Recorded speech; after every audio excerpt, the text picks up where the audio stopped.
예, 고린도전서 지금 최근에 다루어지는 본문의 내용들은 저희 한국 교회의 정서상 또 한국의 지금의 상황에서는 가장 민감하고 중요한 이슈 같아 보여요. 동시에 지금 고린도서 7장 또 앞쪽으로 5장 아니면 그 앞으로 가기까지 고린도서 처음 서론부터 시작을 해서 이런 종류의 이슈들을 정리하고 또 같이 명확하게 하는 것 또한 난감한 이슈이기도 합니다. 하지만 본문의 음행에 관한 문제가 이제 오늘 본문에서 등장을 하는데요.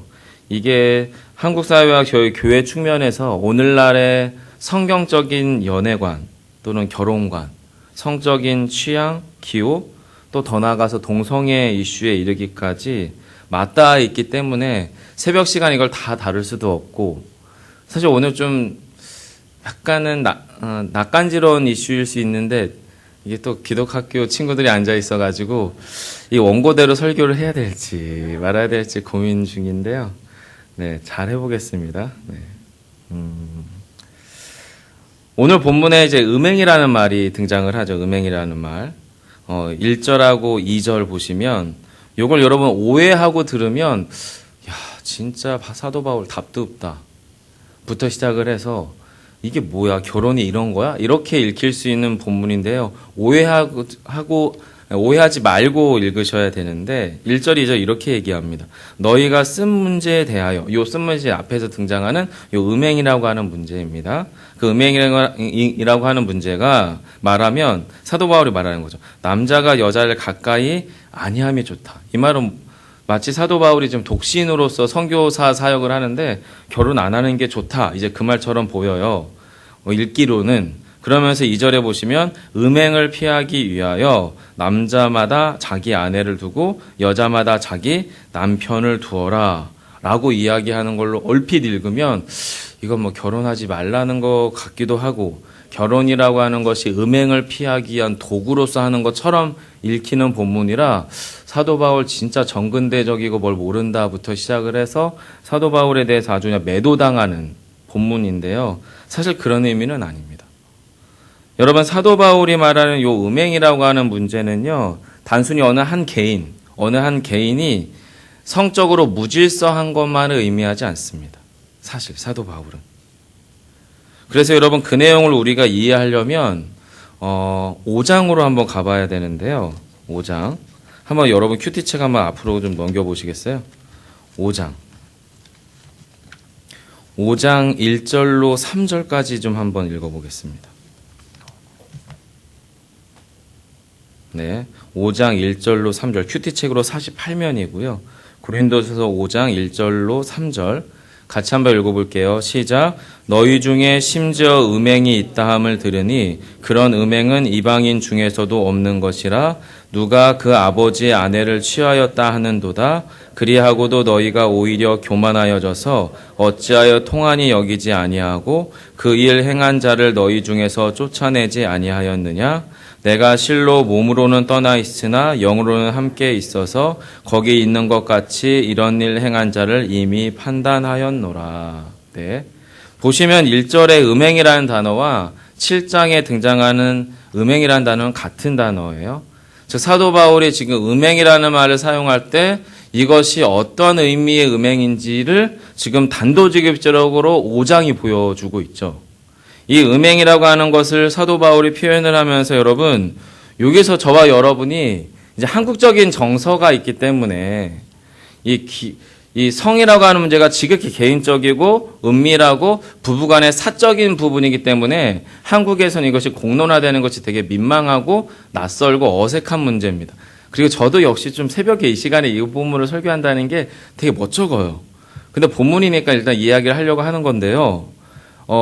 그런 저희들의 정서상에서 이 이야기를 하는 것이 사실 어려워서 그렇지, 여러분 본문, 여러분 읽으신 7장도 그렇고 5장도 그렇고 포커스가 음행 자체가 있지 않아요.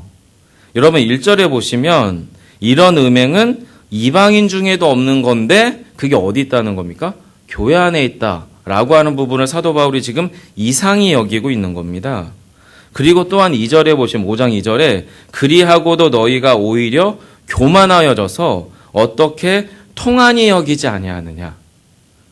즉 사도 바울이 지금 두 가지가 이상한 거예요. 이런 음행이 교회 안에 일어났다는 것도 이상하고 또 이 문제가 발생했음에도 불구하고 교회가 너무 평안해.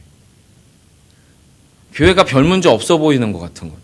심각함을 전혀 깨닫지 못할 만큼 영적으로 교만하여졌든지 아니면 통한이 여기지 못할 정도로 무감각해져 있다. 그 얘기를 지금 2절에서 하는 거예요.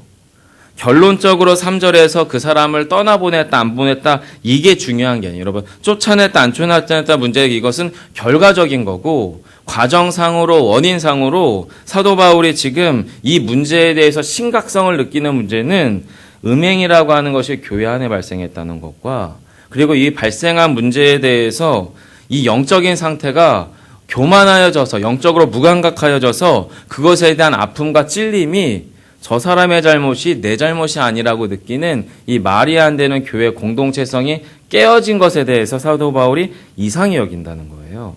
그러면서 5장 6절에 보시면 너희가 자랑하는 것이 옳지 아니하다 적은 누룩이 온 덩어리에 퍼지는 것을 알지 못하느냐 하면서 이야기하면서 여러분 이 음행에 대한 문제를 사도 바울이 영적인 지점으로 끌고 올라가서 누룩은 여러분 빵을 만들 때 발효를 시키는 거잖아요. 즉 정상적인 밀가루 반죽이 누룩이 들어감으로 말미암아 사람이 맛있게 먹을 수 있는 빵이라고 하는 전혀 다른 질적 변화가 일어난 것처럼 교회 공동체 안에서 어떤 미묘하고도 은밀하고도 하지만 치명적인 변질이 발생했음을 5장에서 이미 이야기를 하고 있어요. 즉 여러분 저와 여러분 읽은 7장 1절 너희가 쓴 문제는 단순히 음행이라고 하는 이벤트, 사건 또는 액션만의 문제가 아니라 이 음행이라고 하는 문제가 교회에 발생했을 경우 이 문제를 교회가 어떻게 영적으로 대하고 해석하고 처리해 가는지 거기에 대해서 이미 문제가 발생했음에 대한 이야기를 사도 바울은 하고 있다는 거죠. 그러면서 이 음행과 포함되어 있는 이 전반적인 교회의 질적 문제, 영적인 문제에 대해서 내가 지금 이렇게 여러분에게 쓴다라고 이야기하는 것이 7장의 이야기라고 볼 수 있습니다. 그래서 앞에서 말씀드린 것처럼 사도 바울은 고린도전서를 통해서 음행의 문제가 단순히 어느 한 개인의 문제가 아님을 이야기하고 있어요. 그리고 이것은 교회 내에 발생한 영적인 무질서예요. 은사의 남용이에요. 교회의 순결성을 훼손하는 치명적인 누룩, 독소로 진단하고 있는 것이 사도 바울이 교회 안에서의 음행을 대하는 태도라는 거예요. 즉 이런 거죠. 아니 어떻게 교회에서 음행의 문제가 발생했을까? 그리스도의 건강한 몸으로 세워져 가야 되는 교회가 각자의 은사를 상실한 것 아닌가? 왜 죄를 허용하지? 필연적으로 생길 수밖에 없는 죄를 허용함으로 생기는 필연적인 영적 문제가 고린도 교회는 음행의 문제로 나타났다는 거죠. 한국 교회 안에 등장하는 여러 가지의 여타의 문제들 또는 일반적인 기독교 가정이라고 말하는 그 가정에서 일어나는 눈에 보이는 어떤 부작용들과 죄의 문제는 사실은 그것은 어느 한 개인만의 문제가 아니라 집단적이라는 겁니다. 공동체적이라고 하는 겁니다. 우리의 교회론에 대한 심각한 치명적 오해와 함정이 우리 안에 생겨서 생기는 문제라고 사도 바울은 지금 이야기하고 있는 거예요. 그래서 여러분 본문도 오해 없이 읽으셔야 됩니다. 1절하고 2절에서 보시면 독신이 결혼보다 우월해 보여요.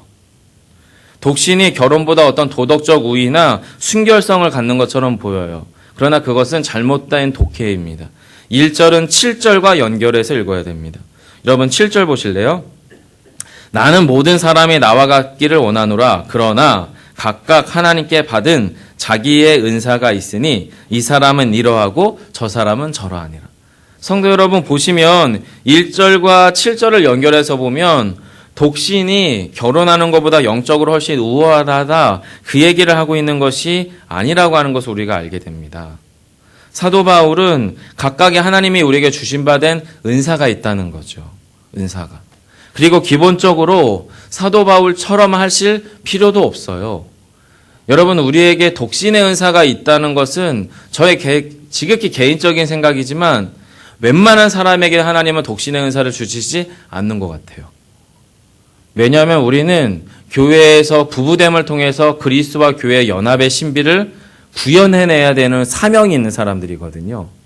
즉 불완전한 나와 불완전한 배우자가 만나서 완전한 그리스도의 사랑이 어떤 모양인지를 확증하고 보여주도록 우리를 창조하셨다는 거예요. 그게 창조의 목적이 맞아요. 즉 여러분 웬만한 분들이 죄송한 표현이지만 아주 오랜 시간 동안 결혼을 안 하면서 목사님 저에게는 독신의 은사가 있는 것 같아요 라고 말하는 이 독신은 저는 영적인 진단은 아닌 것 같고 여러 가지의 개인적인 사회적인 어떤 이유가 있어서 결혼을 미루시는 것처럼 보이지 독신의 은사가 있어 보이지는 않습니다. 자, 어찌되었든 여러분 사도 바울은 지금 독신이 결혼보다 더 우월하다, 영적으로 탁월하고 순결성을 갖는다 그런 의미로 말하고 있는 것이 아니라는 거예요. 아니라는 겁니다.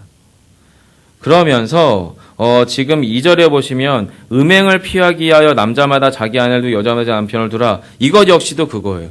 내가 그러면 음행을 피하려고 결혼을 해야 되는 거냐? 부부가 된다는 것은 결혼을 한다는 것은 성적인 욕구를 해결하는 해결책이냐? 아니면 우리 과거에 우리 어르신들이 농사를 많이 짓기 위해서 자녀들을 많이 출산해서 자녀들이 농사에 같이 어린 시절부터 동원됐던 어떤 자연적인 노동력 증가를 위한 거냐? 절대 그런 것이 아니에요. 여러분 3, 4절입니다. 사도 바울의 결혼에 대한 측면은 3, 4절에 드러나고 있습니다. 같이 한번 읽어볼까요? 함께 읽습니다. 시작.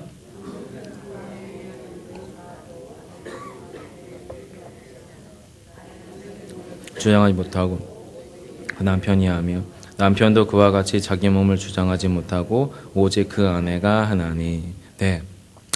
대한민국 교회 공동체 안에 가정의 100%의 문제는 또는 교회 공동체가 교회의 순결성을 상실하는 100%의 문제는 3절에서 의무를 다할 수 없기 때문에 그렇습니다. 성경이 정하고 있는 바 부부됨에 대한 의무, 성도됨에 대한 의무를 저와 우리 모두가 충분히 완전히 할 수 없기 때문에 그렇다라는 거예요. 그럼 제가 지금 설교 시간에 우리가 그 의무를 다 해야 됩니다. 그 얘기를 말씀드리려고 하는 게 아닙니다. 우리는 본질적으로 존재상 교회에 대한 의무를, 부부됨의 의무를 100% 순전하게 완전하게 행할 수 없습니다. 그런데 문제는 저희가 결혼을 의무나 약속에 기반하지 않는다는 게 문제입니다. 우리의 결혼은 대체로 감정에 기반합니다. 자기가 좋아하는 이성을 자기의 의지와 자기의 판단에 의해서 그 사람을 나의 배우자로 정합니다. 저는 지금 결혼을 하나님 앞에 기도해서 하나님 제 남편 좀 아내 좀 점지해 주세요 그 얘기를 드리려는 게 아닙니다. 결혼이라고 하는 것은 기본적으로 결혼 예배입니다. 예배. 주례자는 하나님이세요. 만약에 예수양남 교회 안에서 어느 한 청년들이 만나서 결혼을 할 때에 저희 담임 목사님이 주례자가 돼서 결혼 예배가 진행되더라도 그것은 하나님께서 그 사람들의 주례자가 되셔서 이 사람들을 하나님께서 짝지어 주시는 것의 대행자로서 담임 목사님이 앞에 서서 주례를 하는 겁니다. 즉 전혀 다른 두 가정의 남녀가 만나서 전혀 다른 세계관과 전혀 다른 가치관과 전혀 다른 문화를 가지고 있었던 전혀 다른 남녀가 서로 안 맞죠. 안 맞는 게 정상입니다. 맞을 수가 없습니다. 천생연분이라고 하는 말은 거짓말입니다, 여러분. 맞을 수가 없죠. 전혀 맞을 수 없는 남자와 여자가 하나님 앞에서 짝지어져서 이 안 맞는 두 사람의 빈 간극을 누가 메꾸는 겁니까? 하나님께서 메꾸는 겁니다. 하나님의 사랑이, 하나님의 은혜가 메꿔지는데 그 메꿔지는 방식이 뭐냐면 이 결혼은 하나님의 언약 앞에서 하나님께서 예수 그리스도를 이 땅 가운데 주셔서 당신의 십자가의 피 흘리시기까지 교회를 사랑하신 그 사랑에 기반하여서 우리가 부부가 되었다라고 하는 하나님의 약속 안에서 우리가 부부가 되는 거예요. 그 약속, 견고하고 흔들릴 수 없는 그 약속에 우리가 부부가 되었기 때문에 저 사람은 나에게 100% 안 맞지만 이것을 주님께서 우리 앞에서 어떻게 합하여 한 몸이 되게 하는 신비를 교회 안에서 성도가 성도를 사랑하고 교회가 교회로서의 모습을 이루어가는 영적 연습과 연결되어서 그것을 해가는 거예요. 근데 그 해가는 방식이 뭐냐면 지금 보시면 4절에 철저한 이타성입니다. 아내는 자기 몸을 주장하지 못하고 오직 그 남편이 하며 남편도 그와 같이 자기 몸을 주장하지 못하고 오직 그 아내가 하나니. 두 가지입니다. 성경이 말하는 부부됨의 원리는 첫 번째는 언약, 약속 앞에서 행해지는 부부됨이고요. 동시에 이 약속은 어떻게 이행되냐면 철저한 이타성에 의해서 이행됩니다. 이타성에 의해서. 내가 원하는 것을 누군가에게 요청할 때 물어보세요. 배우자에게. 이렇게 말하고 있는 제가 그럼 저는 잘하고 있느냐? 네, 100% 못하고 있습니다. 저는 심지어 무엇을 먹을지도 물어보지 않고 그냥 데려가서 먹입니다. 네. 문제는 그것을 아내가 점심 때 먹었으면 저녁 때 같은 메뉴를 먹어야 되니까 어떻게 될까요, 여러분? 싸우는 거죠. 싸우는 거죠. 잘 못합니다, 저도. 하지만 성경적인 원리가 그렇다는 거예요. 그리고 그렇게 우리가 살아가도록 연습하고 노력해야 된다라고 하는 거죠. 사도 바울이 여러분 에베소서를 통해서 특별히 부부관계를 예수 그리스도와 교회 관계로 논증하면서 부부관계에서 형성되는 사랑의 관계가 삼위 하나님의 참 연합, 사랑의 관계에서 흘러나오는 탁월한 사랑의 아름다움의 모형임을 이야기합니다. 그리고 우리가 그것을 구현해야 된다라고 말하기도 하지요. 즉 결론적으로 말씀을 드리면 지금 본문에서 음행이라고 하는 문제가 등장했지만 이 음행이라고 하는 문제의 가장 본질적인 출발점은 뭐예요? 가정이 깨어져 있는 거죠. 교회가 깨어져 있는 거죠. 거기에 대해서 우리가 치열한 자기 질문과 싸움을 가지고 나의 가정으로부터 우리의 교회로부터 이러한 영적인 오작동이 일어나지 않도록 해야겠다라고 하는 거룩한 부르심에 우리가 속한 자라고 하는 것을 깨닫자. 이것이 저는 오늘 본문에서 사도 바울이 본질적으로 이야기하고 싶은 것이라고 생각을 합니다. 결론을 맺겠습니다. 본문은요, 특별히 고린도전서는요, 사도 바울의 결혼관이 뭐지? 이성관이 뭐지? 성적 이해와 기호와 취향이 뭐지? 이런 얘기 아닙니다, 여러분. 은사에 관한 얘기입니다. 은사. 은사가 뭡니까? 하나님께서 우리에게 일방적으로 주시는 탁월한 하나님의 은혜입니다. 선물입니다. 그 은사가 왜 필요합니까? 한 몸 된 교회, 그리스도의 몸 된 교회, 그리스도의 몸 된 가정을 가장 건강하고 온전하게 세워가도록 하나님이 주신 게 은사예요. 자, 그럼 우리에게 필요한 게 뭐냐면 내 안에 하나님이 주신 바 된 은사가 뭔지 먼저 발견해야 됩니다. 그렇지 않겠습니까? 우리가 그 은사대로 사역하잖아요. 그 은사대로 살아가야 되잖아요. 그러니까 교회 안에서와 가정 안에서 나에게 주어진 바 은사가 무엇인지를 면밀히 살펴봐야 되는 거죠. 그리고 그 은사가 우리 가정 안에서 작동되는 방식으로 우리가 어떻게 해요? 살아가야 될 것 같습니다. 가정에서도 그렇고 교회에서도 그렇다라고 하는 겁니다. 즉 사도 바울은 본문을 통해서 왜 교회가 음행을 저질렀어요? 죄에 대한 지적이나 분쟁을 유발하는 것이 초점이 아니에요.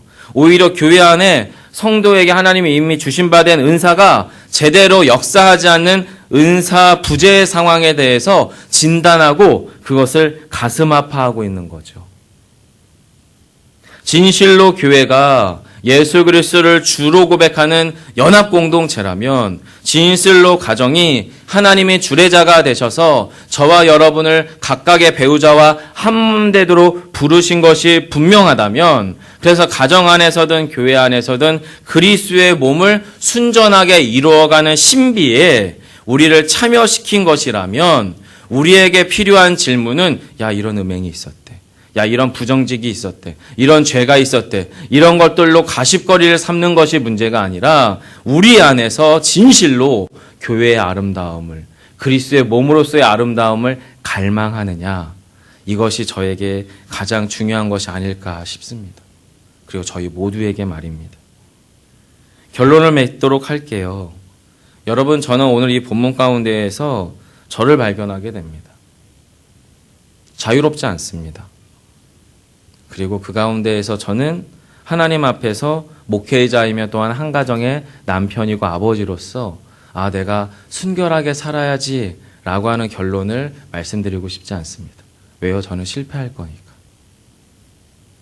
지금 이 본문을 통해서 우리에게 필요한 것은 우리의 가정이 그런 아름다움을 하나님이 열망하기 때문에 나에게 허락한 가정이구나.